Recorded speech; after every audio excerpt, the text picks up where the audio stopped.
Bicara mengenai Jepang merupakan hal yang sangat menarik, mulai dari industri, makanan, hingga budayanya, terkenal unik dan terkesan berbeda. Selain itu juga dari segi bahasa, Jepang memiliki karakter pembawaan yang cukup berbeda dan khas.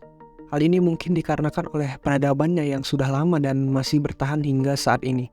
Oleh karena itu banyak hal yang bisa kita pelajari, salah satunya mengenai self-improvement. Oke, berikut merupakan 5 kata self-improvement yang mungkin bisa kita pelajari dari budaya Jepang.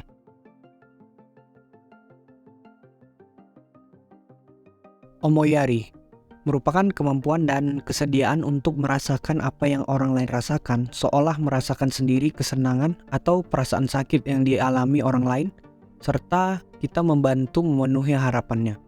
Secara sederhana mungkin bisa diartikan sebagai empati, tetapi mempunyai makna yang lebih dalam. Dari segi bahasa sendiri, omoyari terdiri dari 2 kata, yaitu omoi yang berarti pikiran dan yari yang berarti memberi. Jadi secara sederhana, kita bersimpati dan berempati untuk orang lain yang akhirnya menghasilkan tindakan yang bijaksana.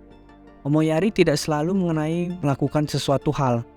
Tidak melakukan sesuatu hal juga merupakan omoyari. Sehingga konsep ini berkaitan dengan budaya lainnya, yaitu kuuki oyomu yang bermakna membaca situasi.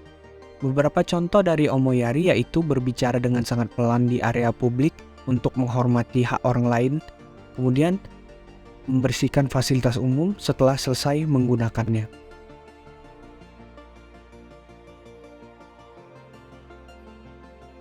Konsep kedua yaitu wabi-sabi, yaitu penerimaan terhadap ketidaksempurnaan.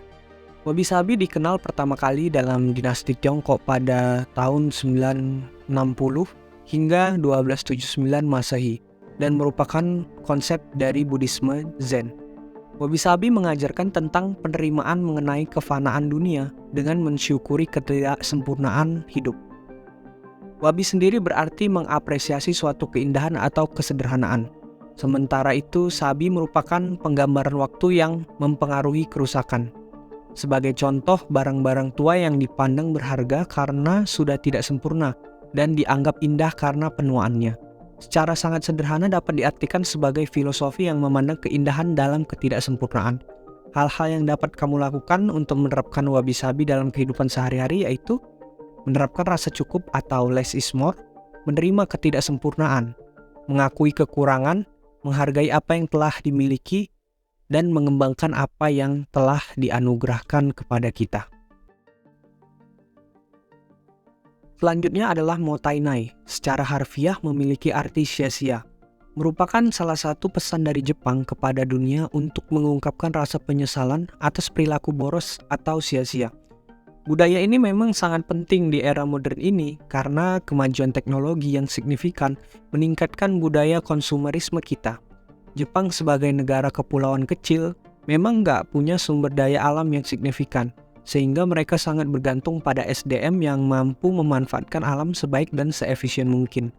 Budaya motaina sendiri mengakar kuat dalam budaya generasi tua Jepang yang memang berkaitan dengan nilai-nilai pada ajaran Shintoisme, di mana memperdayai semua benda di dunia memiliki roh dan kita sebagai manusia yang hidup berdampingan harus menghormatinya.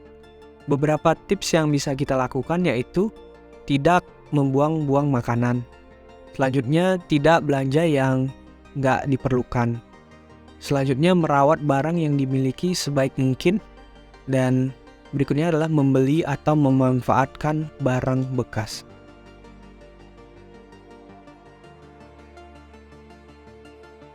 Yang keempat adalah kaizen. Seringkali kita melakukan perubahan yang instan dan drastis, kemudian mengharapkan perubahan itu akan langsung membawa dampak yang signifikan bagi kehidupan.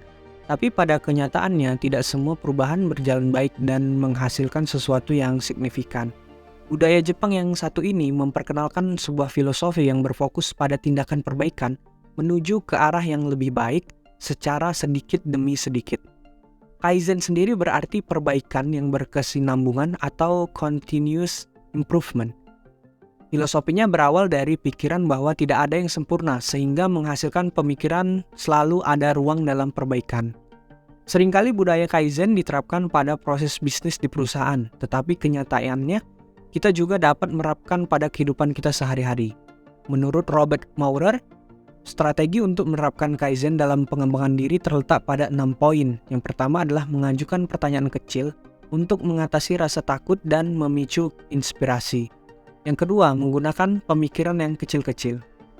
Yang ketiga, melakukan tindakan kecil untuk memulai perubahan dengan potensi keberhasilan yang lebih tinggi. Keempat, memecahkan masalah kecil sebelum masalah tersebut menjadi besar. Yang kelima, memberikan imbalan kecil. Dan yang terakhir adalah mengapresiasi momen kecil. Konsep selanjutnya yaitu Ikigai. Dalam bahasa Jepang, Ikigai merupakan alat yang digunakan untuk menemukan makna hidup. Ikigai dari segi bahasa berasal dari kata iki yang berarti kehidupan, dan gai yaitu nilai. Sehingga secara sederhana, Ikigai dapat diartikan sebagai alasan kita hidup dan kemana kita harus melangkah dalam kehidupan. Masyarakat Jepang pada umumnya percaya dengan menumbuhkan Ikigai, mereka semakin menemukan makna kehidupan dan menjadikan Jepang sebagai negara dengan tingkat harapan hidup paling tinggi kedua di dunia. Bagi yang ingin mencoba untuk menerapkan konsep Ikigai dalam kehidupan dapat melihat diagram iris ini. Di mana pada dasarnya Ikigai merupakan konsep untuk menyeimbangkan 4 elemen kehidupan yang saling mengisi dalam membentuk tujuan yang berkelanjutan. Yang pertama ada poin passion, mencakup mengenai hal tentang apa yang kamu sukai atau what you love. Kedua yaitu mission, mencakup mengenai hal apa yang dunia butuhkan gitu ya, what the world need. Yang ketiga adalah vocation, mencakup mengenai hal apa yang kamu bisa sehingga kamu bisa dibayar untuk hal itu gitu, atau what you can be paid for. Yang keempat adalah profesional, yaitu mengenai sesuatu yang kamu bagusnya di mana gitu, what you are good at. Mungkin ketika seseorang menemukan Ikigai, mereka bakal tahu alasan mengapa hal-hal sederhana dapat menimbulkan sifat berjuang untuk mempunyai sesuatu harapan untuk masa depan.